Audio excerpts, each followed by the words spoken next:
So I think if you look at this team, we say, okay, Anderson and Toppin, I'm not worried about offensively. The only worry with them is can they consistently play this many minutes a night? And when you get to Big 12 play, you might legitimately need them going 35 to 40 minutes every single night. Texas Tech is still looking for a ranked matchup win this year. They dropped to 0-3 now with losses against Illinois, Purdue, and Arkansas. This is not the start to the season that Grant McCasland and the fans were looking for, but I still think it's going to be okay. Arkansas just hit a second gear in that second half, scoring 50 points. You cannot give up 50 points in a half and expect to come away with those basketball games. Arkansas outscored Texas Tech 50-37 in the second half.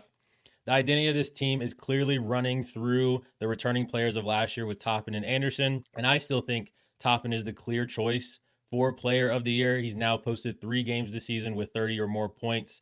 He's playing 40 minutes. Anderson is playing 40 minutes. It's a lot to ask of those guys to do that. I haven't really seen something like that consistently since maybe Devontae Graham at Kansas when he was playing 38 to 40 minutes a night for KU. But this group just honestly has a lot of turnover from last year's squad. You've got transfers that also aren't coming from Power 5 schools. You've got guys like Atwell, Watts, Bryan, who are coming in from Santa Clara and UNC Greensboro and Washington State, which, as someone who's a big fan of the Pac-12, that sucks to say Washington State is a mid-major, but that's in essence what it is. But again, I think this just goes back to defense right now. They are not anchoring in on defense like we saw them at times last year. They're currently ranked 8th in the Big 12 in defensive efficiency, which is basically points per 100 possessions. 80 has been the magic number for this team, not only this year, but also dating back to last year in the tournament. Only one time in March Madness last year did they give up 80 in regulation, and that was the loss to Florida. And that was a game, too, that they were up 2 points with 60 seconds left to go.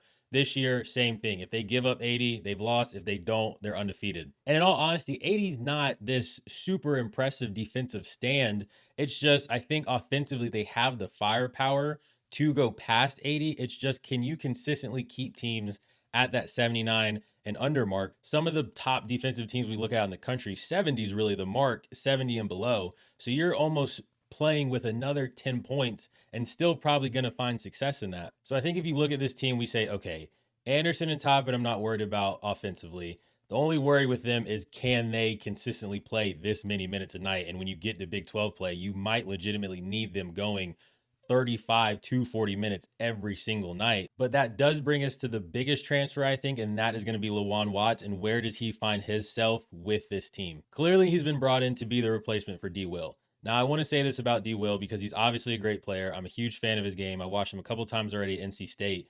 Part of the D. Will lore, so to speak, was what he did in March. If you look at the numbers within the regular season, Watts is not that far behind. And if you remove that Purdue game for Watts, he's averaging basically just 2 fewer points than what D. Will did last year over the regular season. And rightfully so, March Madness carries a little bit more weight than the regular season does in how it's remembered. But I don't think Watts has been miles off what we saw from D. Will last year. And you've got to understand, too, as a player, he's gone into a new program. He's coming from a mid-major. He's basically trying to replace someone who was ranked as the top transfer get in the portal this past offseason. And you're coming off a season where Tech did get to the Elite Eight and lost to the eventual national champion in a really close battle. He's probably feeling some of that type of pressure. You hope that is not coming from people within the program. I think if he just gets back to who he is and shows what he's capable of, and if you look at the Illinois game, he went, 21 points on 8 of 10 shooting. So those are numbers that you saw out of best games out of D. Will last year, pre-March Madness. But he's got to figure out his place to play with Anderson and Toppin. And that was a piece of why D. Will left, was he wanted to kind of become the main focal piece of the team and do it his own way. I think personally, I would have loved to see him stay in Lubbock for one more season because I think the three of them did play so well, and we saw that really come to fruition in March Madness. You just have to pick up some more shooters in the transfer portal, but you have your main 3 guys. And if you can bring in 3-and-D guys, it would have been completely different. But that's enough about getting into what could have been. Let's focus on what they have right now. Like we mentioned before, the transfers like Watts, Atwell, Bryan, they're coming from mid-majors, and you've got to figure out, there's no way to know if the transfer from the mid-major to the Power 5 conference is going to work. You only know once you get into it. I think it's early to say it's not working with this transfer, that transfer. You still got to see. And we've seen it out of someone like Xavier Lee, who put up numbers at Princeton. He's getting to Florida, playing a Power 5 schedule, and it's harder to consistently put up those numbers on a night-to-night basis. I really still like what Texas Tech has. I think the tools are there for them to get to the Sweet 16 and finish in the top 4 of the Big 12. You've got to anchor defensively. I really like Grant McCasland as a coach. There's not a ton of coaches I would trust with that type of, hey, we might only have 6 or 7 guys this season. We've got to get the most out of this group. I think we saw him great in matchups and play calls and late game executions last year, specifically in the tournament. I think that confidence as a coach and players will also bleed into this season, and you'll see them start riding the ship. And Arkansas is a good test for them prior to going into Big 12 play. It's a team, the Big 12 is one of the most physical conferences in the country year in and year out. It's really top heavy this year. So this is a good test for them to understand, okay, how do we defend without fouling? Our bodies need to be in the gap. We can't be late on these rotations. Arkansas is a team similar to teams we will see and have to play against in the Big 12. And going forward for Tech, they play Duke in about a week at Madison Square Garden. It's going to be a really tough game. It's going to be really tough to get that win. So maybe they lose that and you're looking at 4 losses in the non-conference before going into Big 12 play.